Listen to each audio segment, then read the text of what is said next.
Hello hello tout le monde, voilà je vous retrouve donc pour une nouvelle vidéo. Cette fois-ci c'est une vidéo présentation de matériel ainsi que petit test. Et en même temps vous montrer comment je taille ces crayons là. Donc je vais vous présenter en fait les Faber-Castell Pitt de chez Faber-Castell. Donc voici le nuancier. Comme il se présente, donc c'est exactement les mêmes couleurs que vous avez chez Polychromos. Malheureusement je n'ai plus le packaging pour vous montrer quand je l'ai acheté à quoi il ressemblait, mais voilà ce que les teintes donnent chez Faber-Castell. Je vais vous montrer donc comment se présentent les crayons. Malheureusement je ne pourrai pas vous faire une présentation plus détaillée vu que je n'ai plus la boîte. Pardon, je suis un peu malade. Hop. Donc voilà les 60 teintes. Je vais essayer de vous faire remonter sans que l'écran ne bouge. C'est magnifique, ça bouge pas. Donc voilà les 60 teintes. Enfin, c'est parti bien sûr. Donc voilà, et ici encore le reste. Donc j'ai mis ça dans ma nouvelle trousse que je vous avais fait le haul. Comme ça j'ai rassemblé tout ce qui est Faber-Castell ensemble, comme ça c'est plus pratique pour moi. De base je les avais mis avec les Derwent pastel parce que c'était des crayons pastel aussi que j'ai, mais je me suis dit je vais tout mettre, tout ce qui est Faber-Castell ensemble, comme ça c'est plus facile pour moi. Donc voilà les 60 teintes. Le crayon se présente donc sous forme rond. Celui-ci n'a jamais... Non, il n'a jamais été taillé. Vous avez donc la référence au bout avec le nombre d'étoiles pour la résistance à la lumière. Vous avez le code barre, vous avez un numéro de série. Et derrière, Germany Pitt Faber-Castell. Par contre, j'ai fait une bêtise, je ne sais plus où il se place du coup. Précis. Donc voilà, je fais en fait cette petite vidéo pour vous montrer comment je taille mes crayons pastel. Mais avant de vous montrer comment je les taille, je vais du coup essayer de vous montrer sur feuille ce que ça donne les crayons. Et en même temps quand on estompe avec un estompe papier pour vous montrer du coup ce que ça donne. Donc je vais reculer ça ici. Je vais prendre deux teintes qui se rapprochent, comme ça je ne m'y perds pas. Donc je vais prendre un orange et un jaune.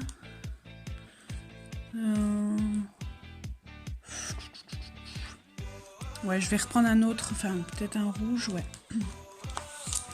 Donc ce qui est un peu dommage, c'est que ça manque un peu de rouge dans la gamme, mais bon, avec 60 crayons, on va pas loin non plus, hein. Donc j'ai pris le rouge, donc je relâche la pression, le orange, donc vous voyez il se mélange fabuleusement bien.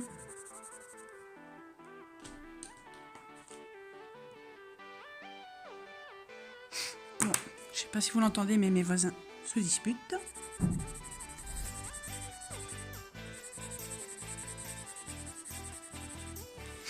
Donc vous voyez, ils se blendent très bien ensemble, enfin pas se blender, se mélanger plutôt.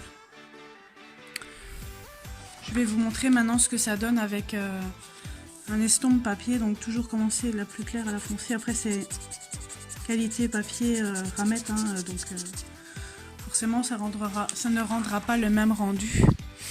Mais voilà ce que ça donne. Sur un bon papier, je vous avoue que franchement... ça rend plutôt bien. J'aime beaucoup ces crayons là, je les avais payés je pense aux alentours entre 100 et 150 €. Sur Amazon je ne saurais plus vous dire le prix exact, mais si vous voulez le lien, n'hésitez pas également à me le demander en barre d'infos, il n'y a pas de problème, je vous montrerai, je vous le mettrai en barre d'infos, il n'y a pas de souci. Et donc aussi le but de la vidéo c'était de vous montrer comment je taille les crayons pastel. Et donc, tout simplement, c'est en feuilletant un petit peu les groupes de coloriage, YouTube, tout ça, que je me suis dit, tiens, le dalle avec la pastel, ça risque de l'abîmer. Je me suis dit, c'est pas le bon système pour économiser les crayons, parce que je trouvais quand même qu'ils s'usaient vite, je trouve. Et du coup, en feuilletant un peu les réseaux sociaux, j'ai trouvé une comment dire, une alternative, si vous voulez, à tailler les crayons afin de les économiser au maximum. Et donc, je vais vous montrer ça de suite. Donc, je me sers tout simplement, vous allez rigoler, d'une râpe à pied. Donc, celle-ci, je l'ai achetée aux environs de 20 € à Colruyt. Donc, c'est la Scholl, je sais pas comment on dit. Donc, ici, j'avais eu celle-ci, enfin, la recharge avec. J'avais acheté aussi 2 petites recharges à part que j'avais payé, je pense, une dizaine d'euros, quelque chose comme ça. Parce que je me dis, si ça utilise trop la râpe, bah, comme ça, moi, j'ai de la rechange. Donc vous avez juste à appuyer en fait sur le petit bouton qu'il y a juste ici. Vous voyez, ça fait un peu de bruit mais pas énorme. Et vous pouvez choisir la vitesse. Donc il y a là. Donc vous voyez, ça s'entend plus fort et moins fort. Vous voyez la différence. Et donc je vais vous montrer les crayons ici que je me sers le plus souvent. Donc ce sont surtout les 3 verres là que je me sers beaucoup dans les Clara Markova. Donc comme vous pouvez le voir, je les ai taillés, je pense peut-être 2 fois avec la râpe à pied et regardez, franchement, ça ne les utilise vraiment pas vite. Donc comme vous le voyez, même le verre il n'a pas encore été taillé et comparé à ceux d'à côté, ben, comme vous le voyez, ils sont au même niveau on va dire. Après, le taillage n'est pas super bien fait parce que j'ai pas encore l'habitude, mais je vous avoue que c'est vachement pratique d'avoir ce système-là pour les tailler parce que ça les économise.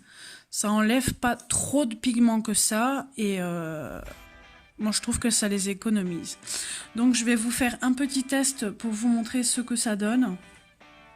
Donc par contre faites attention à vos oreilles, s'il faut couper le son pendant que je taille le crayon tout simplement. Donc ce que je fais, moi je me prends un bol comme ceci pour dire de vider la taillure, je vais dire ça comme ça dedans. Faites attention aussi surtout parce que c'est super nocif du coup de ne pas renifler, de ne pas mettre votre tête, je vais dire, au-dessus du bol quand vous taillez parce que c'est pas du tout bon pour la santé. Donc voilà, donc en fait ce que je fais, hop, je l'allume. Donc au départ j'enlève un peu le bois qu'il y a autour.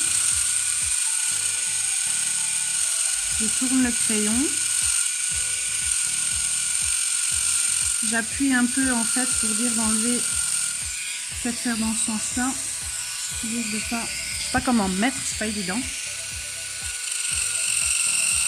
Pour dire d'enlever en fait le bois.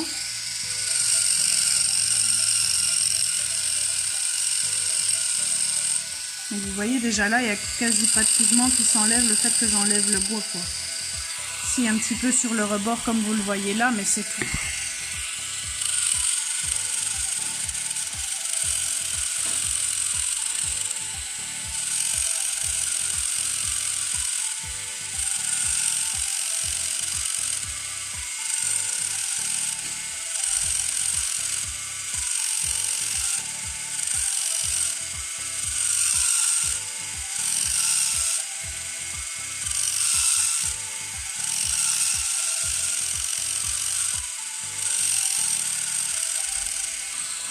Je vais l'arrêter pour que vous voyez un petit peu.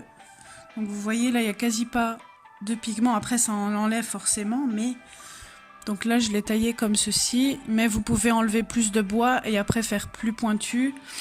Et regardez, comparé au verre que je vous avais montré tout à l'heure, le fait déjà d'avoir dégagé la mine, tout ça, vous voyez, ça ne les économise vraiment pas beaucoup.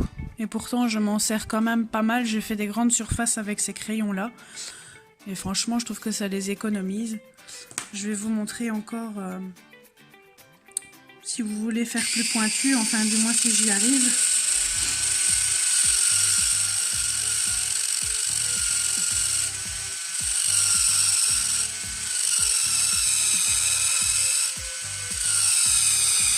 Après, je vous avoue que l'odeur du bois, ça sent pas très bon.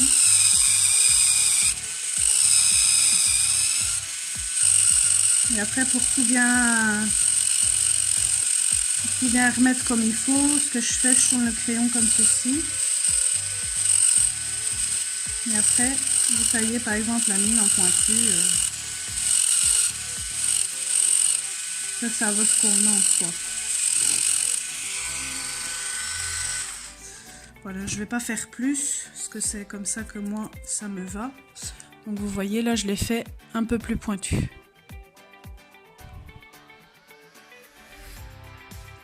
Voilà, là, je vais vous montrer la mine d'origine. La mine d'origine, elle est comme ceci. Oups, voilà. Donc vous voyez, ça s'utilise vraiment pas vite, sachant que je m'en sers quand même pas mal. Je vais les mettre comme ceci, comme ça vous allez... Oups, je vous ai fait bouger. Hop. Franchement, ça les utilise pas vite. Hop. Ça a pris peut-être quoi, un petit centimètre, le fait que je les ai taillés, ça fait déjà 2-3 fois que je les taille. Bon, après, comme vous le voyez, j'en ai plein sur les mains, donc essayez de faire attention quand vous le faites, du coup, de ne pas en mettre partout. Je vais vous remontrer, du coup, comment je fais sur celui-ci de nouveau, comme ça, vous aurez 2 fois la manœuvre.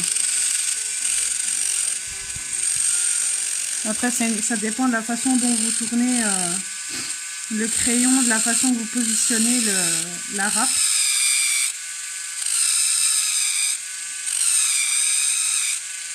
Donc vous voyez, là, je dégage le bois, j'appuie un peu plus.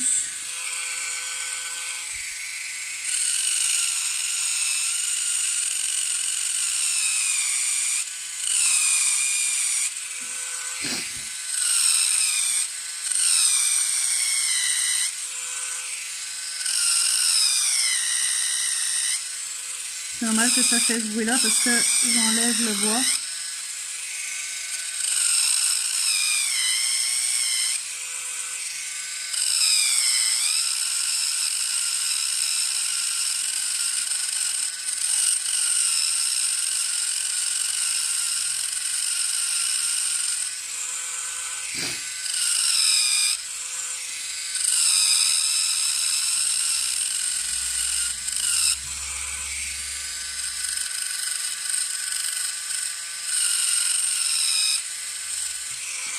Voilà.